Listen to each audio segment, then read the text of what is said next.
사도행전에는 19번에 걸친 제자들의 설교 혹은 연설들이 기록되어 있습니다. 그 중에 이제 8번 정도는 베드로가 행한 것이고요. 거기에 이제 스데반 그리고 야고보가 행한 것들이 덧붙여지고, 그리고 이제 9편 정도는 사도행전 후반부의 주요 인물인 사도 바울이 행한 설교들, 연설들로 구성이 되어 있습니다.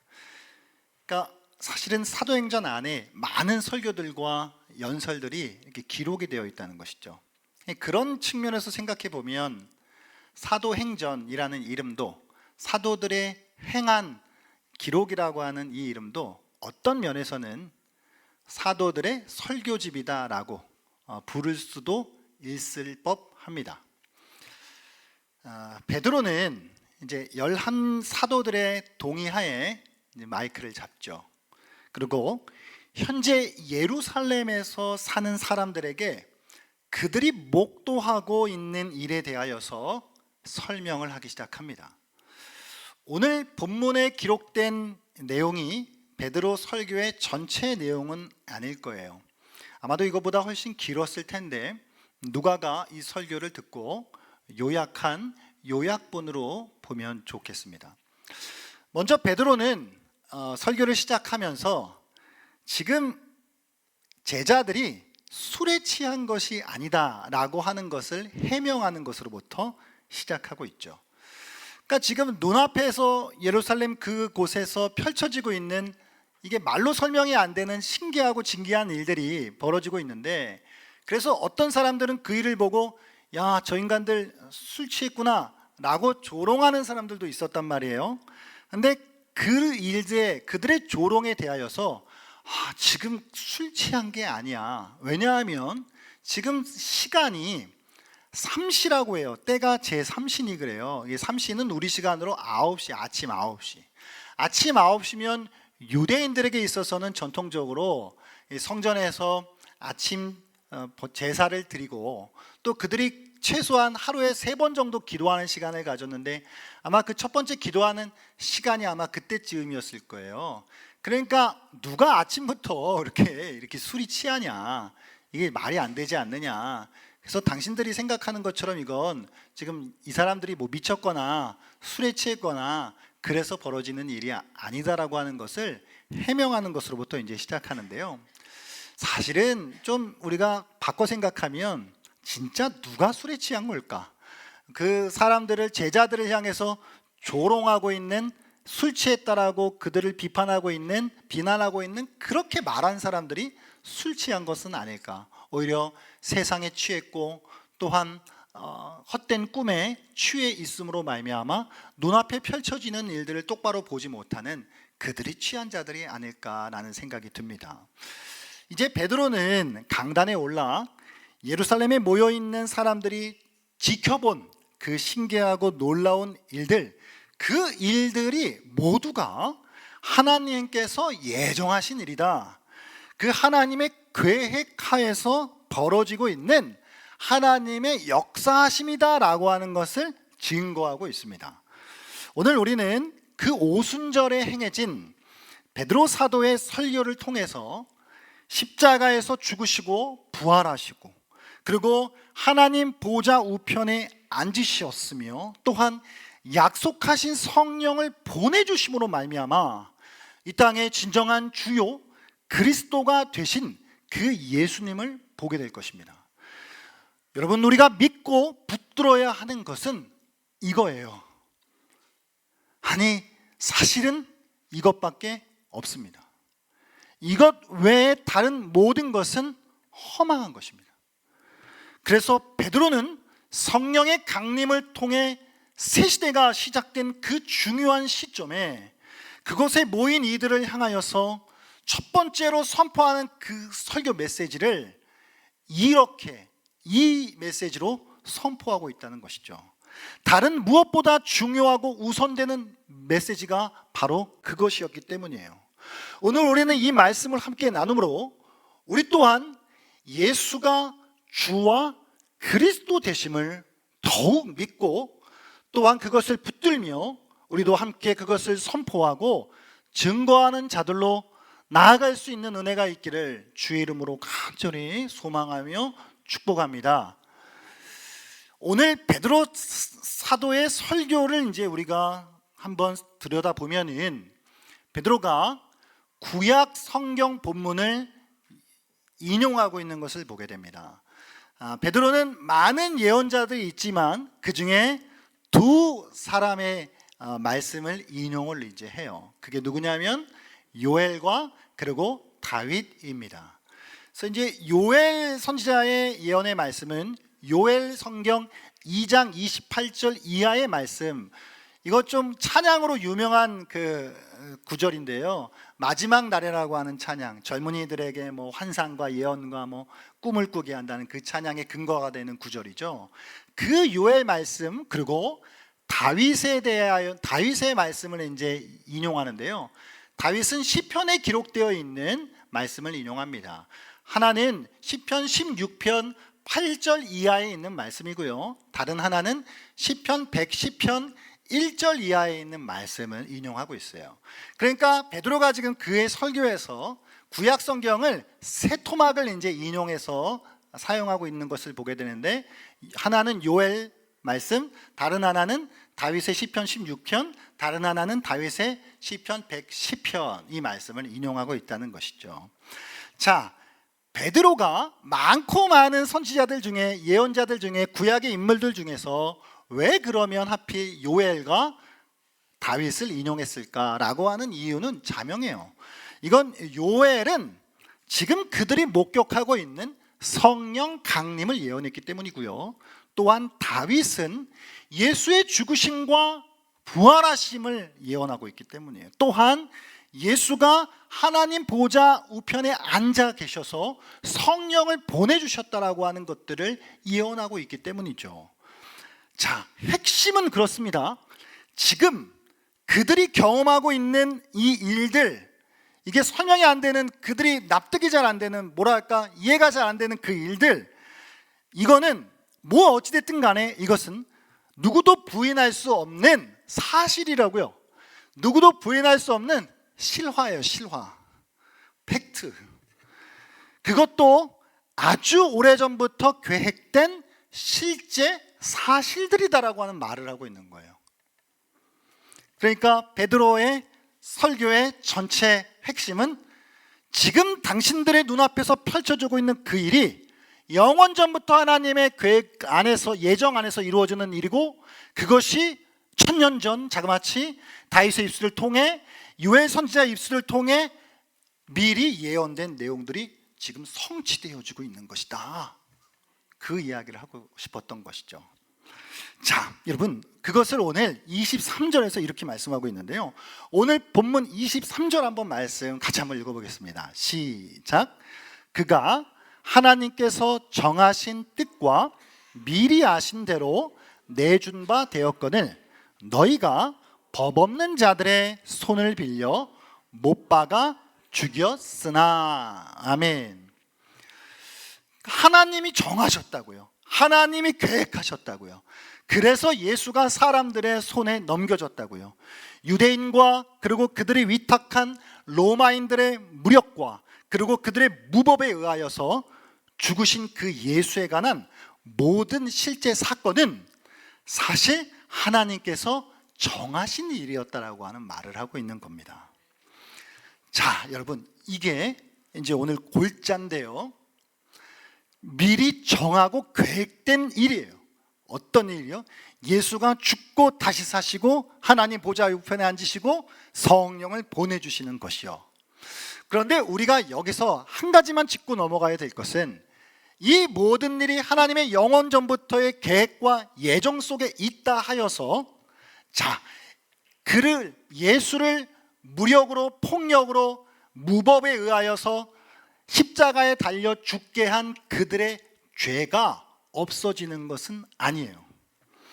하나님의 계획이요 예정이었음에도 불구하고 인간들의 죄는 별개의 문제로서 여전히 무거운 죄일 뿐입니다. 그렇기에 유다의 배신도 유대인들의 선동도, 빌라도의 판결도, 로마인들의 사형 집행도 어디까지나 변명하거나 핑계할 수 없는 그들 자신의 죄입니다. 다만 구속사의 큰 틀에서 하나님께서 그 모든 인간들의 죄에도 불구하고 그것을 통하여서 하나님의 구속사를 이루어 가신 것이죠. 그러니까 정해진 일이라고 해서, 계획된 일이라고 해서 나는 잘못 없는데요 라고 말할 수 없다고요. 제가 오늘 이 이야기는 잠깐 하고 좀 넘어가겠습니다. 지난주에 어느 유명한 대형교회 목사님의 설교를 잠깐 듣던 중에 충격을 받았어요. 내용인 즉슨 이제 3.1절 이후에 관련된 메시지를 전하시면서 하나님의 구속사에 대한 이야기를 하시는데, 이제 그 3.1절 3.1 운동에 대한 것이 하나님의 구속사에서 그걸 우리가 어떻게 봐야 되는가, 그것을 어떻게 말씀하셨냐면, 여러분, 우리가 일본 사람들은 그냥 근본부터 나쁜 인간들이다 그렇게 생각하는데 그러시지 말라고 하는 이야기를 하시면서 그걸 왜 이야기하는지 의도는 알겠어요. 자, 그런데 하나님께서 그 일본 사람들의 손을 통해서 한국 사람들의 미개함과 여러 가지 그 당시에 안타까운 그런 현실들을, 특별히 또 일제 침략과 또 그들이 또 그 뒤에 준 배상금들을 통하여서 한국이 그래도 어찌저찌해서 좀 더 발전하고 후에 또 더 많은 사람들이 예수를 믿고 이런 하나님의 역사가 일어났다는 거예요. 그래서 일본 사람들도 수고했다는 말을 하는 것을 듣고 제가, 아니, 나는 같은 하나님을 믿고 있는데 왜 강단에서 저런 말씀을 하시는 걸까? 일본 사람들이 수고했나? 자, 여러분, 자, 일본 사람들이 우리나라 발전시키려고 침략했나요? 정말 그런 선한 의도를 가지고 우리가 이렇게 얘네들 하면은 얘네들 잘 먹고 잘 살 거니까 그렇게 한 거 아니잖아요. 그건 그들의 탐욕과 욕심에 의해서 쳐들어온 거예요. 그거는 나쁜 거예요. 그 뒤에 결과적으로 우리나라가 예수를 잘 믿고 발전된 국가가 된 거는 그건 별개의 문제고, 그 일본 사람들의 그 당시에 그 행동은 극악무도한 나쁜 행동이잖아요. 아니, 그걸 통해서 하나님이 그 일본 사람들의 손을 통해서 구속사를 이루었다라고 말하면 난 여기까지. 제가 그 설교를 들으면서, 아니, 저 이야기를 독립군 후손들이 들으면 뭐라고 생각할까? 이건 엄청난 모욕과 폭력이다 라는 생각이 들더라고요. 여기까지만 하겠습니다. 정말 유다의 배신, 빌라도의 판결, 로마인들의 이 사형 집행, 인간들의, 유대인들의 잘못된 선동이 모든 건 그 사람들의 죄예요. 이게 하나님의 계획하에 있었다 한들요. 베드로는 모든 것은 하나님의 시간표 안에서 움직이고 있음을 선포하고 있습니다. 자, 사도들이 살았던 시대보다 1000년 가까이 앞서 있었던 다윗의 예언이나 요엘의 예언이 궁극적으로 무엇을 가리키고 있는지를 보여주고 있는 거죠. 예수께서 인간의 몸으로 이 땅에 오심과 인간들의 손에 의하여 죽으심, 그리고 3일 만에 다시 사셔서 하늘에 오르시고 그 보좌 우편에 앉으심, 이 모든 것은 누구도 부인할 수 없는 역사적인 사실이에요. 믿으십니까?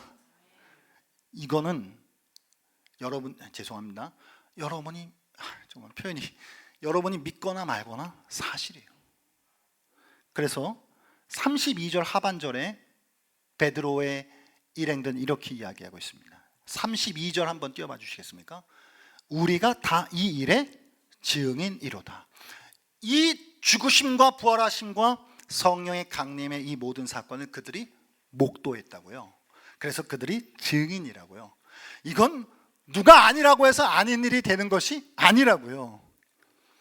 자, 오늘 이 사실이 왜 중요하냐면요, 자 여러분, 제가 잠깐만 조금 어려울 수 있는 이야기를 잠깐 나누겠습니다. 여러분, 우리의 신앙이라고 하는 것이요, 신앙의 주관성이라고 하는 부분과 객관성이라고 하는 부분이 있습니다.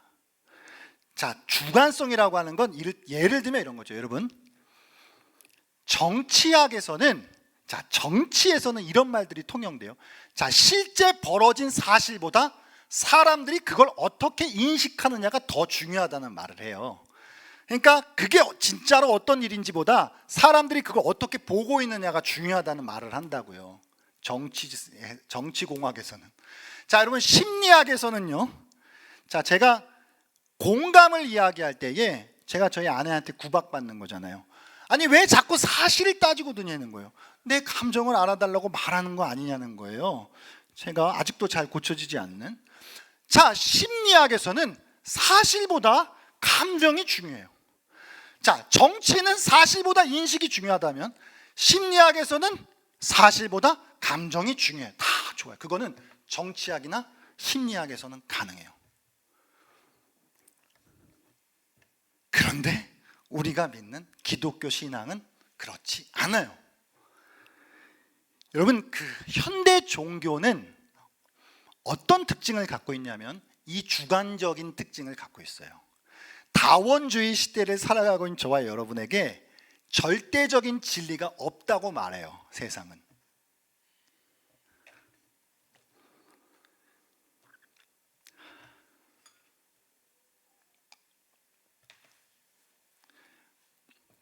여러분, 자유주의 신학이라고 하는 말 들어보셨죠? 자유주의 신학의 아버지가 있어요. 그 음악의 아버지가 누구예요? 바흐? 음악의 아버지가 바흐면 현대 종교로 넘어와서, 현대 신학으로 넘어와서 자유주의 신학의 아버지라고 불리는 사람이 슐라예르마허라고 하는 사람이에요. 독일 사람입니다. 18세기, 19세기 살았던 사람이에요. 이 양반이 무슨 일을 했냐면, 자, 그 전까지 전통적인 신학은 우리가 정신을 똑바로 차리고 이성을 붙잡고 하나님의 계시의 말씀, 진리의 말씀을 알아가는 것이 중요하다고 이야기해 왔어요. 그런데 슐라이에르마허가 뭐를 했냐면, 이성은 내려놓고 우리의 신앙에서 가장 중요한 건 종교적 체험과 우리의 개인적 감정이라고 하는 이야기를 하기 시작한 거예요. 그러니까 왜 그랬냐면, 사실은 여기서 한 개만 더 나아가면 이 사람이 칸트 철학의 영향을 받았기 때문이에요. 칸트는 순수 이성 비판에서 인간의 이성으로는 신의 영역을 감히 뭐라고 설명할 수 없다 그랬어요. 그래서 신의 존재는 윤리의 영역이라 그래서 칸트는 신을 이따 치고 우리가 착하게 살자라고 말했거든요. 이성을 다 내려놨다. 이성으로는 신에게 접근하지 못한다 그랬어요. 슐라이에르마허가 이거를 잡아서 이성으로는 진리에 도달할 수 없다라고 이야기하면서, 그럼 뭐가 남아요? 인간의 종교적 체험과 감정이 남는 거죠. 그러니까 이게 왜 중요하냐면, 슐라이에르마허 이후에 자유주의 신학이 가지고 있는 가장 큰 특징이 인간의 종교적 체험과 신앙적 감정을 앞세웠다는 거예요. 모든 진리를 탐구하거나 이런 일들보다요. 그래서 물론 이 슐라이에르마허는 보수주의 신학에서는 이 사람 마귀 같은 사람인데, 이 자유주의 신학을 칭송하는 사람들에게서는 이 슐라이에르마허가 자유주의 아버지요, 신학 역사의 코페르니쿠스적 전환을 일으킨 위대한 신학자라고 일컬어져요. 이게 현대 종교로 넘어오면서, 그러니까 우리 신앙의 주관성이 두드러지기 시작했다고요. 객관성보다. 자, 다른 종교 한번 이야기를 나눠볼까요? 자, 여러분, 힌두교가 믿는 크리슈나라고 하는 인도의 종교 힌두교에게는 크리슈나라고 하는 신이 살았나 죽었나 그게 중요하지 않아요.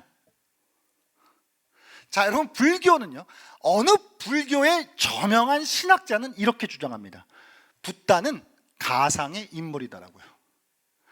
그래서 부처가 실제로 몇 년도에 태어났는지, 어디서 태어났는지, 그 사람이 실제 있었던 인물인지 안 있었던 인물인지는 중요하지 않다고요. 그걸 사람들이 그 사람을 생각하면서 어떻게 그 사람을 받아들이고 있는지가 중요하다는 것이죠. 힌두교도 그렇고 불교도 그래요. 이게 그들 종교가 가지고 있는 주관성이에요. 그런데 기독교 신앙은요, 정치도 아니고 심리학도 아니고 타 종교도 아니에요. 우리가 느끼는 감정이나 인식보다 더욱 중요한 것은 예수에 관한 객관적인 사실이에요. 이게 없으면 우리 믿음은 헛거예요. 사실 여러분 여기 안 계셔도 돼요. 그 역사적 사실이 없으면 헛거 믿는 거라고요. 우리는 좀 과격하게 말씀드릴게요. 여러분이 예수를 믿으면서 얼마나 믿고 얼마나 덜 믿는지, 어떠한 감정을 가지고 계시는지, 이런 건 중요하지 않아요. 여러분들께서 처해져 있는 상황과 현실, 여러분들께서 얼마나 많이 배우셨고 덜 배우셨는지, 여유가 지금 있으신지 여유가 없으신지, 얼마나 많은 은사와 재능을 가지고 있는지, 이 모든 것들은 중요하지 않아요. 뭐에 비해서요? 2000년 전 갈보리 언덕과 그 예루살렘에 실제로 있었던 그 사실보다요, 중요하지 않습니다. 사도들은 사도들보다 대략 1000년 앞서져 있는 요엘과 다윗의 예언이, 그들이 그 말씀을 익숙하게 알았을 것이지만 그 말씀 암송해오고 기록된 말씀 낭독해 오면서도 이게 정확하게 무슨 뜻인지를 몰랐을 거예요. 그런데 2000년 전 그 예루살렘에서 예수가 죽으시고 부활하시고 다시 사시고 하늘로 승천하시고 성령을 보내주시는 이 일련의 모든 사건들을 그들이 목격하면서, 아, 그 예언자들의 예언이 이것이었구나 라고 하는 걸 깨달으며 아마 온몸에 전율이 돋았을 거예요. 그 과거의 예언이 그 사도들의 현재와 한 점에서 만나게 된 사건이에요. 이와 동일하게 우리 기준으로 2000년 전 그 예루살렘에서 일어났던 그 사건이 지금 우리의 현재와 만나야 해요. 우리의 감정, 체험, 모든 걸 뛰어넘어 우리 존재 자체와 만나야 해요. 그래서 좀 더 과격하게 말씀드리면, 예수에 관련된 사건이 사실이었다라고 하는 것이 전부예요. 그 다음에 그것을 우리가 어떻게 느끼는지, 그것 위에 우리의 종교적 체험이 올라가고 마음이 얼마나 평안한지, 우리가 예수의 그 사실을 믿어서 또 무슨 복을 받았는지, 뭐가 잘 됐는지 안 됐는지, 그거는 그 다음에 사실은 있어도 그만 없어도 그만한 일이에요. 그러나 예수의 역사적인 사실은 있어도 그만 없어도 그만하면 되지 않고, 그게 만약에 그런 식으로 사실이 아니라고 한다면 나가시면 돼요 지금. 그래서 기독교 신앙에서는 이게 제일 중요해요. 그게 실제 실화고 실제 있었던 일이라고 하는 거. 그래서 베드로는 사도행전을 여는 그의 가장 첫 설교에서 이걸 선포한 거예요. 이게 사실은 전부니까. 만약, 자 여러분, 우리가요, 우리의 감정과 우리가 처해져 있는 현실로 이 사실을 갖다 대면, 우리가 기분이 좋고 여유가 있고 우리가 감정으로 충만할 때는 예수님이 여기 계신 분이 되고, 우리가 다운되어 있고 현실적으로 어렵고 뭔가 눌려 있으면 예수님이 여기 있는 분이 돼요. 그러니까 나의 현재가 예수님의 2000년 전 역사적 사건을 들었다 놨다 한다고요. 그러나 그건 기독교 신앙이 아니에요. 2000년 전 역사적 과거의 사건이 오늘 우리의 삶을 들었다 놔야 해요. 그래서 그것이 우리의 삶에 날마다 만나줘야 된다고요. 과거 요엘과 다윗의 예언을 사도들이 만났던 것처럼 오늘 우리는 과거 2000년 전 예루살렘에서의 그 사건, 과거를 오늘 매일매일 우리의 삶 속에서 만나예요. 그게 진짜 사실로서요. 그러면 그때부터 우리의 감정, 우리의 마음의 평안, 우리의 삶에 처해진 현실, 이 모든 것은 재정립될 거예요. 이게 기독교 신앙이에요. 그런 의미에서 주관성은 다음 문제예요. 기독교 신앙에 가장 우선되는 건 객관성이에요. 이 객관적 사실이 없으면 아무것도 아니에요. 그냥 우리 그냥 죄송해요. 좀 과격한가? 뻘짓하고 있는 거예요. 진짜로 이거 역사적 사실이 없으면 거기에서 모든 것이 올라가는 것입니다. 과거 2000년 전 사도들이 만났던 그 예언의 성취를 오늘 저와 여러분이 살아가는 매일의 일상 속에서 그걸 진짜 사실로서 십자가에서 죽으시고 다시 사시고 하나님 보좌 우편에 앉으셔서 성령을 이 땅 가운데 보내주신 그 예수 그리스도, 그분이 바로 우리의 주와 그리스도가 되신다라고 하는 거예요. 그 사실을 우리가 날마다 우리의 일상 속에 우리 존재 자체가 그 사실 앞에 서서 그걸 직면하고 만남이 우리의 삶 속에 매일 반복되어야 하는 줄 믿습니다.